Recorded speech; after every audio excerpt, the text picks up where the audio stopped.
Welcome back mga kabayan. Nagbabalik po muli ang inyong lingkod upang magbigay sa inyo ng mga bago at nagbabagang mga balita. Tila ba naging mainit daw usapin ang isyong ito sa mundo ng social media. Isang kontrobersyal na aligasyon ang naglatag ng bagong pagsubok sa administrasyon ni Pangulong Kuting at ng kanyang unang ginang na si Ismags. Ayon sa mga ulat na kumakalat ngayon sa social media, sinasabing tumanggap umano ng 10 million pesos ang DILG Secretary na si Abalos mula sa Pangulo at unang ginang upang ilaglag si Kibuloy, ang leader ng KOJC na nahaharap sa iba't ibang kaso kabilang human.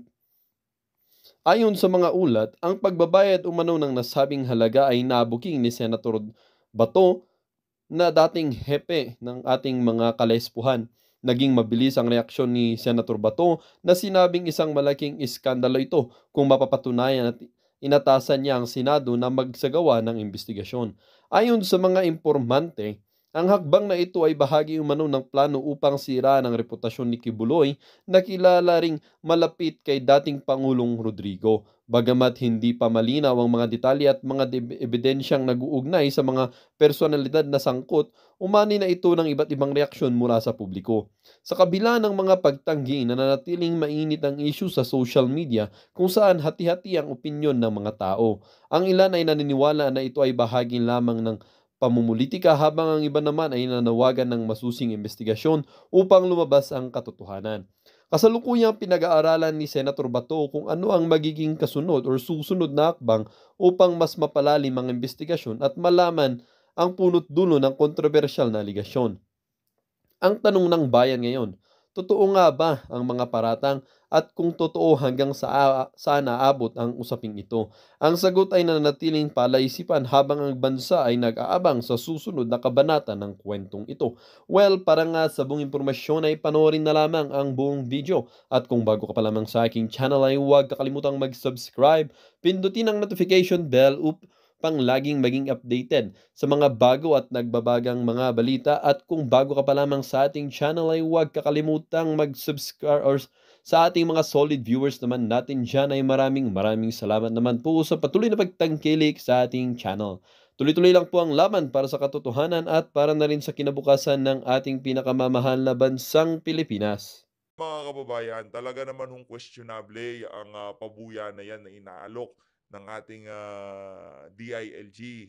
Kasi base dun sa mga abogadong narinig natin, dapat ilabas nitong si Benhur Abalos dahil siya ang bumida niyan kung saan galing yung 10 million na yan. Kasi mga kababayan, para maalaman natin kung sino-sino yung mga individual na nag-ambag-ambag para mabuo yung 10 milyong piso na yan. Hindi, wala namang problema kung magkaroon ng pabuya. 'Di ba sinasabi naman nila, talagang merong ganyan. Kunyari, merong nasawing biktima. Minsan yung sambayan ng Pilipino, nag-aambag-ambag para makalikom ng pondo, para mahuli yung mga salarin doon sa krimen na naganap, 'di ba? Normal lang ho yun, pero merong binubulgar ho nila, linalabas nila sa publiko kung sino-sino yung mga individual na nag-ambag-ambag, kung kanino galing 'to, kung yung 100,000 piso kung kanino galing. Ilinalabas ho yan, detalyado. Ngayon, noong tinanong na ho itong si Benhur kung saan galing, kesyo pasalamat na lang daw tayo.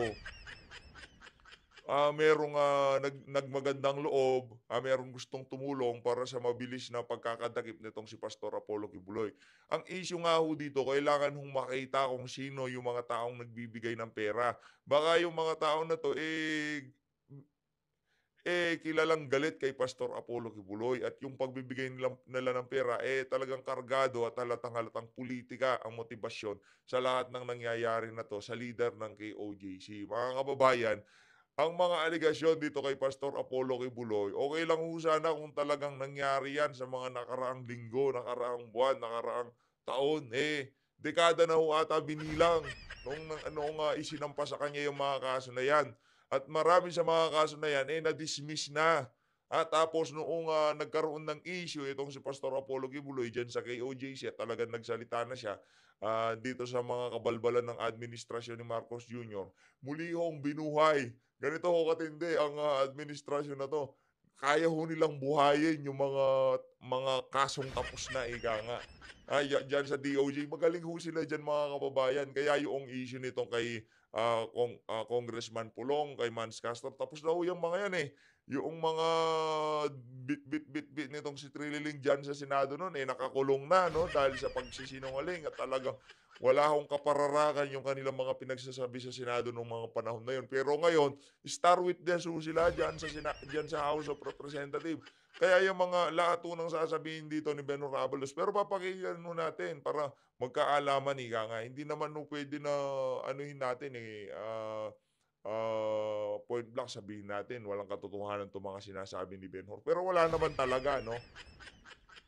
Mas maigi na ho na anuhin natin, mag-react ho tayo para malaman ng ating mga kababayan kung ano yung mga nangyayari ngayon diyaan sa Senado at para magkaalaman na ho talaga kung, itong mga tauhan ba nitong si Marcos Jr., sinusunod pa ba nila ang batas o talagang yung, nag-uudyok sa kanila na madakip itong si Pastor Apollo Kibuloy. Balita ko kasi natin, sinisingal na sila ng bansang Estados Unidos.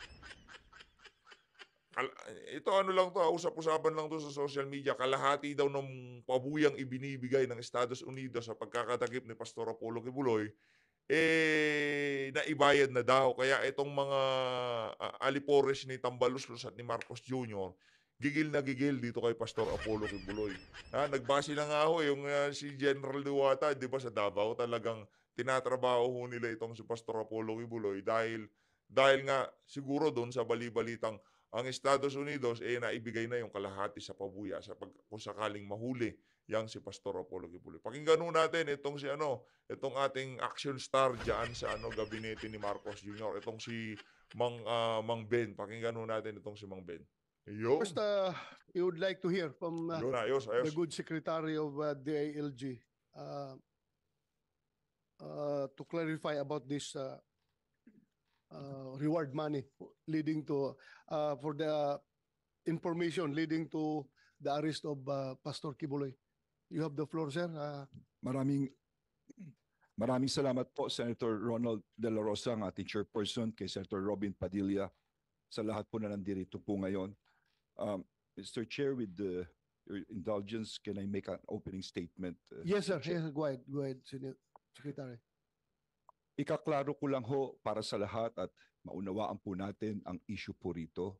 Oh. Yung pong reward na sinasabi, ito po ay inaalok, no? Hindi po ako nagsolicit nito. Never po ako nagsolicit, never ko po nahawakan ng pera. Gusto lang nilang tumulong at sila po ay nag-aalok ng pera sa mga magbibigay ng paraan upang mahuli si Pastor Kibuloy. Dapat sana wag nyo nang ibinida diyan sa diyan sa DILG. Ayun na lang mismong mga individual na gustong magbigay ng pabuya, sila na lang ang pinapost nyo sa social media para hindi kayo nagmukhang anga. Yan ang problema sa inyo, basta pera ang bibilis nyo diyan sa administrasyon na to. Pagka sa pera, ang bilis nyo mag-anunsyo. Pagka tinanong naman kayo, hindi nyo masagot kung sino gusto magbigay ng pabuya. Pambihira ho talaga tong si mga Beno. Hanggang ngayon po, wala pa hong nabibigay ni singkong pera sa mga nahuli, maski na kay Canada. Tatanungin. Hindi naman sila doon magbibigay ng pabuya doon kay Canada eh. Napakalinaw ng instruction kay Pastor Apollo Kibuloy, 10 milyong piso. Wala akong narinig kay Canada. Kaya wag mong ibida na doon nga kay Canada, wala pa silang naibigay na pabuya. Hindi, si Pastor Apollo Kibuloy ba si Canada? Linuloko na naman ho tayo. Hindi po kung bakit. Siguro po natakot dahil nag-offer ng 20 million reward ang KOJC. Ngayon natakot pa sila sa KOJC. Ngayon ho, itong mga nagbibigay ng pabuya, natakot pa sa KOJC.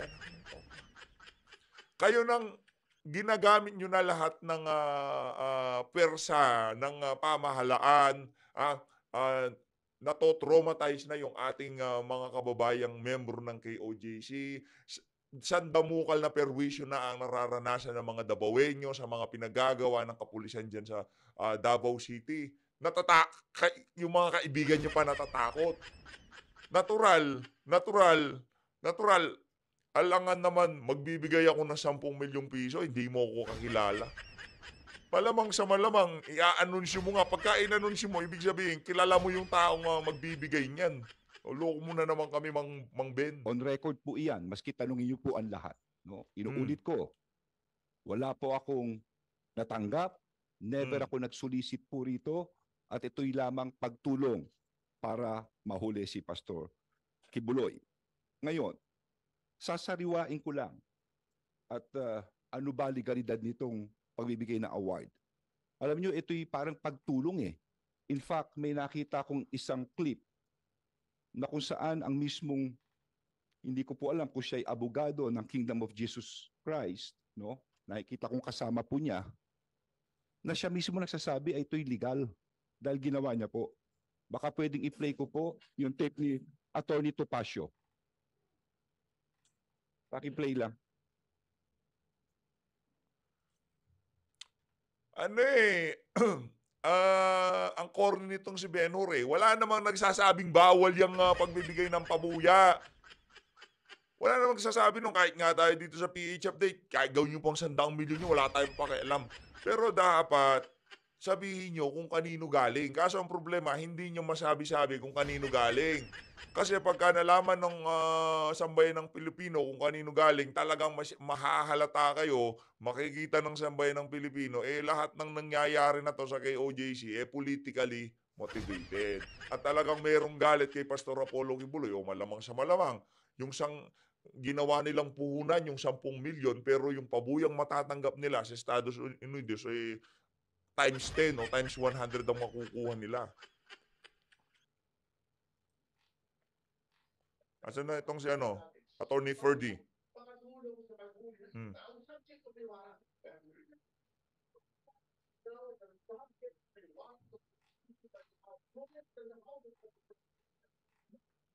Okay. So, iyan po isang insidente Oh. na kung saan mismo ang isang abogado na nakikita kong kasama ng Kingdom of Jesus Christ, siya mismo ang nagbibigay ng reward, no? Mismo sa gobyerno. Mismo sa gobyerno. Siya po mismo yan. Ngayon, ayon nga sa batas, ito'y klinaro ko na po. Ang tanong dito sa mga nakikinig natin, kasi narinig ko yung mga nag-aano kanina tungkol sa pulis eh. Sana naman sa mga kababayan natin, let us place the things in its proper narrative. Ilagay natin sa tama. Ano yung tama? Kami po ay ginagawa na namin ang trabaho namin. LG po ako, sinusupervise ko po ang kapulisan. Sana wag nyo lang gawin dyan sa mga miyembro ng KOJC. Marami hong kriminal na meron ng hatol sa korte. Itong kay Pastor Apollo Kibuloy, tinatalakay pa lang ho sa korte yung mga asunto sa kanya, di ba? Yung mga kaso sa kanya. Ngayon, marami hong nasa laya, pakalat-kalat sa karsada, masasamang elemento na talagang napatunayan na meron ng mga masamang ginawa, yun ho ang pagtuunan nyo ng pansin. Pero yung meron palang kaso, dahil mayaman, maraming ari-arian, maraming pwedeng kamkami ng mga buhaya sa pamahalaan, sa mga ari-arian ng KOJC, at base sa mga nangyayari ngayong mga panahon na to, yan ho talaga ang trajectory ng gusto nilang mangyari dito kay Pastor Apollo Kibuloy, kundi makuha yung kanyang mga ari-arian. Pulis po, nananahimik yan. Pero kailangan gawin nila ang trabaho nila, ang mag-serve ng warrant of arrest. Ano ba sinaserve nila rito? 3 bagay po. Number 1, ito po ay galing mismo sa Davao Court, Branch 12 at sa Pasig RTC Branch 159. Sa mga nakikinig po, kung ikaw ay magkakaso, kunyari kaming dalawa ni Attorney Bascuna, Abalos versus Bascuna, maghihiring kami sa piskalya. At kung matalo si Bascuna, ang kalaban niya na ay ang people of the Philippines. Ang kalaban niya na ang mamamayan ng Pilipinas. Yun na po ang nangyari rito. Sa RTC, tapos na po ito, umantong na sa people of the Philippines versus Pastor Kibuloy. At nag-issue ng warrant of arrest for child abuse. No? Ito ay ang sexual na, ito ay ramdam ko tong pressure ni nitong si Abalos 'no, sa pagsasalita ho niya talagang parang merong dumidikdik sa kanya na kailangan niyang mahuli yang si ano, yang si Abalos. Ramdam ho natin, eh. Kasi marami naman hong ano, marami na mga naging wanted, pinaghahanap sa batas, pinaghahanap ng, mga alagad ng batas. Pero hindi ho ganito yung bigat ng, nararamdaman nitong mga nagsasalita kaugnay doon sa mga individual na yun. Pero dito kay Abalos, ramdam ho natin na meron ano sa kanya, merong pumupukpok para talagang mahuli itong si Pastor Apollo Kibuloy. Sino kaya yun? ay pag-aabuso sa Pero sa tingin ho natin hindi yung, people of the mga Philippines. bata, no, ng criminal case number RDC sa BO 24-01439 ng Davao Branch, and another warrant for sexual abuse, no? Ito po ay sexual na pagsasamantala, no? Dito rin po sa Davao. At sumunod ay ang Pasig RTC. Nag-issue na rin ng warrant of arrest for trafficking in persons, no? Ito yung qualified trafficking under section 4 and 6, anti-trafficking. No bail po ito. No? No bail po ito. Matindi ito. At bukod dito sa mga warrant na ito, I would also like to point out, meron din itong sa Amerika, may kaso rin ito. Hmm. Conspiracy to engage in sex trafficking by force, fraud, and coercion. Pakikipagsabuatan upang isagawa ang sex trafficking sa pamamagitan ng presa, panloloko, pamimilit, pati na rin ang money laundering. No? Pero lahat po ito ay alleged. Hindi ko sinasabing guilty si Pastor Kibuloy, hindi po. No? The way na i-deliver mo, sir, guilty na siya. The way na i-deliver ng mga diyaan sa PNP, kaya si General Diwata, yang si Tory, yung pagsasalita pa lang, di ba? Kami dito kumakain kami, galing siya pinagpaguran, hindi kagaya ng amo nila. Di ba? Yung mga ganong klaseng litanya, hindi pa ho natulan sa korte, guilty na sa inyo, yun nga ang problema namin. Bakit hindi nyo maintindihan? Ang labo talaga nitong si Mang He is Ben. deemed to be innocent until his guilt is proven. That Weh. is why may proseso tayo rito. Hinahanap siya ngayon para siya ay tumayo sa hukuman at sagutin ang mga akusasyon na ito. Yun lang po ito. At hindi lamang yun, Mr. Chairperson. Meron din tayo ngayon na Senate warrant dito mismo sa Senado na inisyu noong March 19, 2024 ni Senator Risa, ang Committee on Women and Gender Equality. No?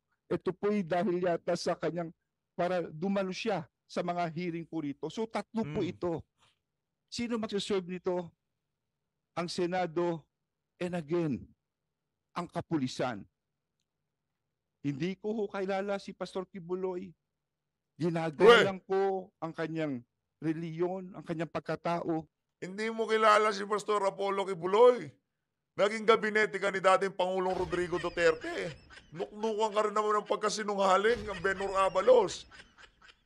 Kanino mang politiko dyan, pagka sinabi niyong hindi niyo kilala si Pastor Apollo Kibuloy, nuknukan kayo ng pagkasinungaling. Yun lang yung sasabi ho natin. Isa sa pinakamalaking kongregasyon na merong religious group sa Davao, sasabihin mo, hindi mo kakilala. Malamang siguro personal, pero wag mo sasabihin mo, hindi mo kakilala. Wag ganun. Pero sana maunawaan po ninyo, trabaho namin ito. Tandaan natin na ang Okay, narinig nyo na sa mga miyembro ng KOJC, trabaho daw ho nila yan. Kaya yung nararamdaman yung panggigipit, nararamdaman yung mga kababaihan at kabataan na natutroma pagka nakikita nila itong mga kapulisan na to na walang ginawa kung hindi gipitin yung mga membro ng KOJC. Trabaho daw ho ngayon ng administrasyon niya, yung mga taga-DILG. Trabaho daw ho nila yan. Palakpakan ho natin ang trabaho nila. Anak ng toko. Anong nangyari dito sa mama na to? basihan ng demokrasya ay ang hustisya at ang batihan. Pagkausapan ho talaga kapangyarihan, kahit gaano katino yung mga kaisipan nitong mga politiko na to, pagka talagang hayok sa kapangyarihan at pera, naku po, yari ho kayo. Basihan ng hustisya ay ang batas. At yan ang pinapatupad namin. Kung hindi namin gagawin yan, babaksak ang buong bansa. Kung tatalitan na lang kami rito. Anong nangyayari sa karsada natin, sir? Ba't di nyo atupagin yung paglaganap ng illegal na droga? Babaksak ang buong bansa. Napakawalang yan naman ng statement nyo na yun. Paglabas ho sa karsada, anong nangyayari? Ang dami ho, mga nagkalat. Meron pa nga daw yung serial gurgurer. Yung walang abog-abog nang gugurgur sila. Meron nung gano'n, kumakalat. Di ba? Ngayon sasabihin nyo, ano mangyayari sa ating bansa? Atupagin nyo yung kriminalidad, paglaganap ng illegal na droga, yung mga serial, nanggugurgur sa daan. Yun yung atupagin nyo. Yung si Pastor Apollo Kibuloy, huwag ko kayong mag-alala, di aalis yan ng Davao. At kung meron na hong ganyang klaseng katinding pandidikdik sa kanya, hindi ho talaga magpapakita yan. Hindi ho gagawa ng anumang karumal-dumal yan. Pero yung mga karsada natin, naglipa ho yung mga masasamang elemento. Yun ho atupagin nyo. Dahil yung mga ordinaryong Pilipino naglalakad sa karsada, yun ho napipirwisyo. Kakalungkot Ito. talaga. Ngayon, ang tanong dito, bakit namin siya kailangang hanapin? Dahil sa Kasi pabuya. seryoso. These are very serious allegations. Marami yung nasa laya na napatunayan na nakarumaldumal ang ginawa pero hindi nyo ginagawa yung ginagawa nyo kay Pastor Apollo Kibuloy. Doon sa mga individual na yon. Dito kay Pastor Apollo Kibuloy, wala pa hong napatunayan sa korte. Mga aligasyon lang. Pero yung pandidikdik na ginagawa nila kay Pastor Apollo Kibuloy, ang dating daig pa ho niya yung mga kriminal na meron ng sintensya, meron ng hatol sa korte at mabigat yung mga kasong kinahaharap nila. Ika nga. Ito kay Pastor Apollo Kibuloy. Hindi kahit paano nyo justify yung mga galaw nyo dyan sa DILG, dyan sa PNP, wala ho talagang makakaano dyan, walang Pilipino Demanda niya. maniniwala dyan. Hayaan kong basahin ko. Dito ang mismo yung testimony ng isang nagreklamo. Ang pangalan niya ay alias Amanda. Babasahin ko lang po. Narinig na ho natin yung testimonya nitong si alias Amanda na yan. Pero sige lang, pagbigyan ho natin itong si Ben Hur para mas maraming matrigger sa ating mga kababayan dyan sa comments. Si alias Amanda ay umarap sa Senado sa kanyang testimony noong isa ba doon sa mga doon sa mga, ang tawag dito, victim survivor ni Risa Hontiveros. Nakinig na ho namin yan Dinibunk na ho yan noong mga miyembro mismo ng KOJC. Yung mga nakasama niya sa loob ng KOJC. At sinasabi nila itong alias Amanda na to, kaya naalis siya dyan. Talagang sinungaling ho yung ali na yan.